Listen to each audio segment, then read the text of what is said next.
The route of administration of a drug refers to how a drug is delivered into the body. There are many routes that can be used for drug delivery, and the route of administration used is based on a number of factors, such as the chemical properties of the drug, the condition to be treated, and the urgency of the treatment, for example. The first group of routes of administration that we'll discuss are called the enteral routes of drug administration. The enteral routes of drug administration are the simplest of the drug routes, and they involve in some way the gastrointestinal tract.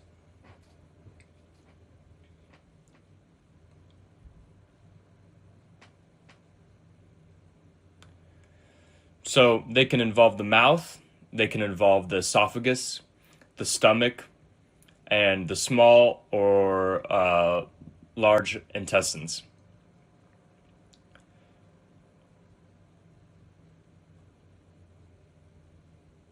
Let me just draw this. So the enteral routes of drug administration are easily and conveniently self-administered. An example of an enteral route of administration is the oral route, where drugs are delivered directly into the mouth. For the oral route of administration, the drug is given in tablet form. From the mouth, the drugs will travel down the esophagus, into the stomach, and then into the intestines.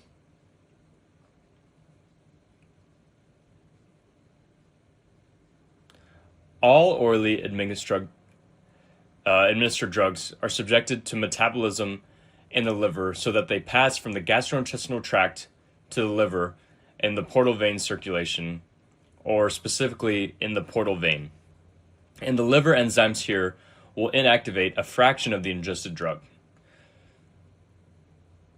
Therefore, a sufficient dose must be given to ensure that an effective concentration of active drug leaves the liver and enters the systemic circulation to reach its target tissue. There is a slow onset of action of the drug, as it faces not only breakdown in the stomach, but metabolism in the liver also. And the most small molecule drugs are given in this way. Another example of an enteral route of administration is the rectal route of administration.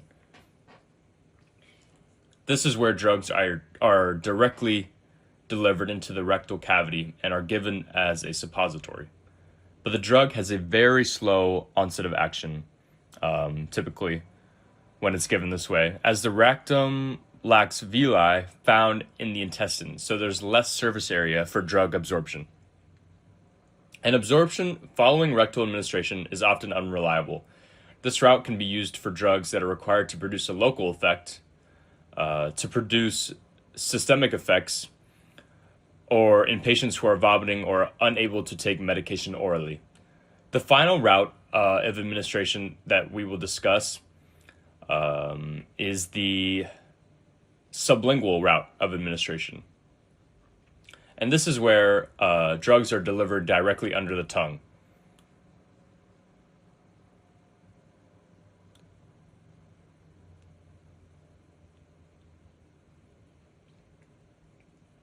Here, drugs are also given in tablet form.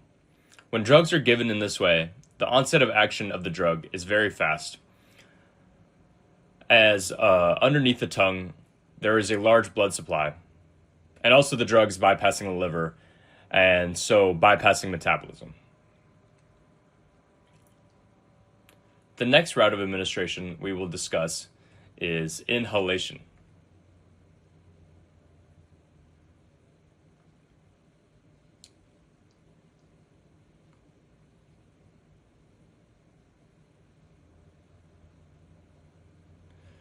So for inhalation, the drugs are delivered to the surface of the lungs and delivered in the form of aerosols. They are delivered directly to their target organ, the lungs. But the lungs also serve as a route of elimination as the drugs are exhaled. An example of drugs delivered in this way are drugs to treat asthma, which we call bronchodilators. And these are small molecule drugs. but drugs given by inhalation are usually partly absorbed into the circulation, and so systemic side effects can occur. The next route of administration that we'll go over is called the transdermal route of administration. And for the transdermal route, the drug is applied directly to the skin.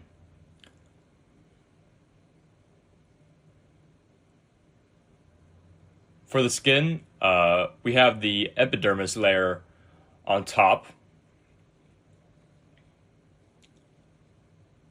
Epidermis.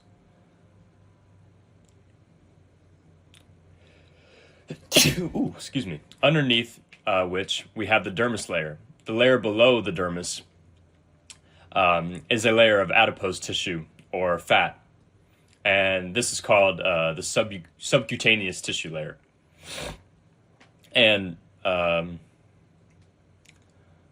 below the subcutaneous layer is the muscle.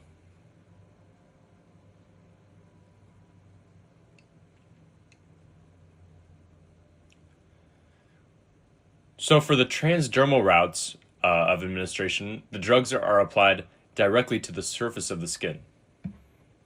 And these can typically be applied as a lotion or in patch form. This route of administration involves applying the drug to the skin, which is then absorbed into the bloodstream. Once it's absorbed into the bloodstream, it'll produce a systemic effect. But only a limited number of drugs are fat-soluble enough to diffuse across the skin, and only small molecule drugs are suitable for this route of administration. The next group of routes of administration are referred to as the topical routes of administration. The topical routes of administration involve application of a drug to an epithelial surface in the body in order to produce a local effect. An example of a topical route of administration would be application of a drug directly to the eye, or more specifically, to the cornea. For this route of administration, the drug is delivered in solution form.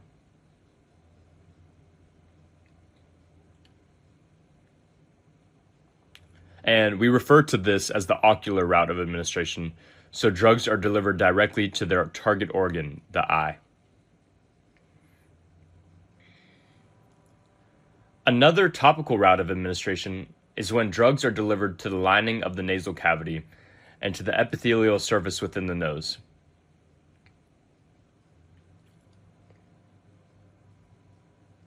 So drugs are usually delivered in solution form as a spray, and we refer to this as the nasal route of administration.